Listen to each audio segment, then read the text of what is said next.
Welcome to Personal Finance 101. This is going to be your beginner's guide to managing your money. So if this is for you, stay tuned.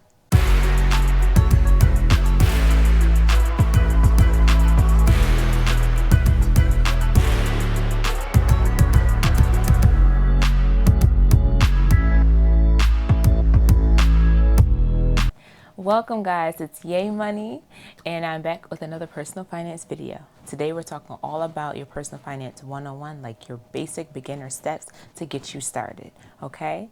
So we're going to just roll right into it because I value your time, and of course I'm going to put timestamps in this as well, so that way you guys can just skip to exactly what you need to hear. Guide number 1, you're going to create a financial action plan. Financial action plan is going to map out your goals for not only your life, but your finances as well, okay? This will help you create a clear picture of what you're looking for and how you're going to accomplish it. So again, both in your finances and in your personal life. So financial action plans are unique to everyone. Like you can have one for 1 year, 5 years, 10 years, even 50 years down the line, because what you're going to do is work backwards. So for example, if your goal is to retire in the next 10 years, no matter where you are, you're like, okay, it's my 10-year goal. What do I have to do in 5 years to get to that goal? What do I have to do in 2 years to get to that goal? What do I have to do in the next 6 months? So you're going to work backwards to figure out not only where my money is, but what do I need to do to put those steps in place so that I can reach my goal. And the financial action plan gives you questions and guides you kind of through a process so that you can get the ball rolling and thinking, okay, these are the steps that I need to take, which makes it easier when you're trying to do a budget or manage your money, because now you know, okay, I have the end in mind. It's not just what's going on right now. If we always stay focused on the present, we would never plan for our future. Right? So we want to definitely plan for what we're going to do, not only now, but in the future coming up. So that financial action plan is definitely going to be helpful. I'm actually going to include a link below. So if you want to go ahead and download my financial action plan, it is free. You can go ahead and do that to help you on your journey. Guide number 2. You're going to create a budget that works for you. There is no sense in creating a budget if it does not work for you. For example, making budgets too loose or too tight and too restricting, it just gives room for error, and it makes it hard to keep up with, and it becomes daunting and exhausting, and people don't want to do it because they're like, oh my God, it's a budget, I don't want it. And budgets aren't bad. It's just making sure that it's something that you actually want to do, right? Now, your budget should be aligned with your financial action plan. This is key. So going back to the example of wanting to retire in 10 years, you're going to look at your 10-year goal and say, okay, let me work backwards. So you should be asking yourself questions in conjunction with the financial action plan, asking you things like, what do I need to retire in 10 years?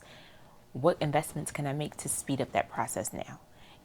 Or how much do you actually need is a big one. How much do you actually need in your savings or retirement accounts to live comfortably?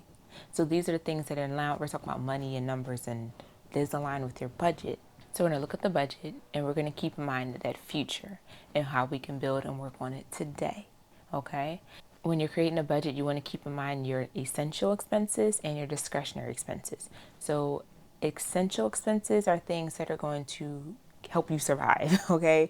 Food, shelter, water, so your rent, paying for groceries, getting gas in the car, your transportation to work, things like that. Things are necessary for you to function in your everyday life and for your family.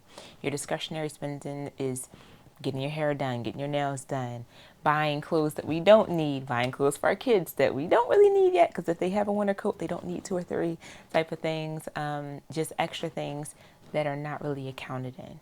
So those are your discretionary expenses. So you want to make sure that you're clear on both. Guide number 3, make paying yourself a priority. Now let me be clear about this, okay? When I say paying myself, I don't mean taking some money aside so that I can go, have some fun or go out with my girls and things like that. That's not technically what I mean. When I say paying yourself first, that means putting money aside for savings, okay? Now, why is this key? Most people view savings as like the last line item on their budget. And they're like, if I have money left over, if I can make it happen, I'll put some money aside. It's no big deal. I'll tell you why it is a big deal. If nothing else has been taught to us in the past couple years, is that change is going to happen. And change is the only thing that is guaranteed to happen. The question is, are you going to be prepared for that change? One of the ways that we can prepare for unexpected expenses is to save money for it before there's an unexpected expense.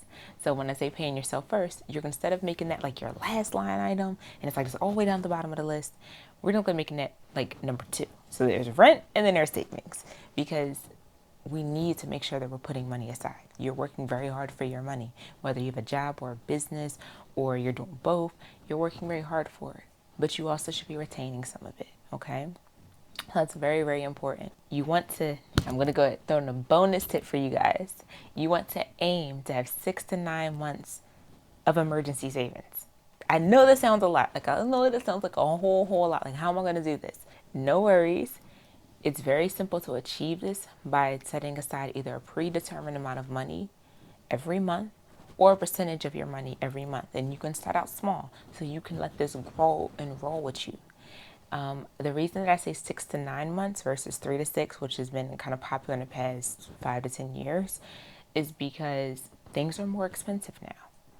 And when you're looking at your life as we've gotten older, things have not only gotten more expensive, but our bills seem to increase. You know, the inflation is happening. And so it's taking more money for us to live on. And it's better to have more money set aside than have less money. Okay? Okay, so the good news is, once you're achieving your savings and putting things aside, if you've been also paying off debts or credit card bills and things that have been kind of stacking up, your monthly expenses can decrease. So you could actually put more money aside to savings if you've paid off certain things or you've let certain things go. So that's, again, key in looking at your budget, because some things you really don't need. And that can be more money you can put in your pocket for later. Now, savings is not just for emergencies. They're also for investing as well. So you want to have the money there. So when opportunity presents itself, you're not trying to figure out how am I going to make it happen. Guide number 4, recognize your needs versus wants. Today's culture just makes it so easy to get everything on demand immediately and at your door as soon as you want it. Like, everything is at our fingertips. But what that does is make it very easy for us to spend money. It's very, very easy for us to spend money, right? It's easy to get caught up saying, oh, it's a sale over here. You know what? Amazon got that two-day Prime. Let me get it shipped to the house. Things that we really don't need, but we think it's convenient. It's convenient for us to spend. And when we get caught overspending, it does take away from the things that we need to make purchases on. Like, I know for me, I have to fight that urge not to be scrolling through my Amazon account every time I get a notification saying that something I put aside for my daughter is on sale or they're doing some kind of special discount and everything like that, because I know I don't need it today. You know, I make sure I take all of my purchases on payday and I set aside the money. So I'm not spending extra stuff. So I know I already bought what I needed. So I always fight the urge. So I definitely can understand. I definitely understand. If it's not aligning with your budget, it should not be coming out of your pocket unless, here's the big tip, unless you make extra money that month or you have some other money that you can cover it with. But if it's not aligning with your budget, just don't do it. One purchase here and there may not seem like a really big deal, but when you add that up over time, you've been consistently reinforcing the idea to your subconscious that it's okay, that you can justify spending more money even when you know you don't really have it or don't really need to make the purchase. If you continue to make purchases on things that you don't need, you will not have money for the things that you do need. And then it just makes it really, really difficult for you to stick to the budget. It really makes it difficult for you to have money to put aside. And it kind of like everything comes full circle, right? So you're going to go against your financial action plan. You're going against your budget. You're going against, your discretionary spending versus your essential spending. So you want to just make sure that the things that you're taking into an account, you're telling yourself, I have a plan. I can do this. I'm going to do this. So I have to exercise discipline wherever possible. All right, maybe a bonus tip. It's tip number 2. Whenever possible, give yourself an allowance for discretionary spending in your budget. That way, when things pop up and you really feel the urge that you want to shop or you want to do something, you don't feel as stressed and it doesn't bother you and you're not concerned because you know everything else is taken care of and this money is just for you. And you can give it a fun name, right? Like, this is something that you worked hard for. You earned it. So you know what? You did everything you're supposed to do. Mommy money, payday money, my payday, personal money, fun money, whatever you want to call it. You've earned it, okay? So that's really it, guys. I hope this guide has been super helpful and you've got the beginner basics down that you can go ahead and start managing your money in an effective way. I'm Ye Money, and I'm looking forward to seeing you in the next video. Please do not forget to like and subscribe to the channel. I definitely value your support so I can continue to make more videos for mommies like me.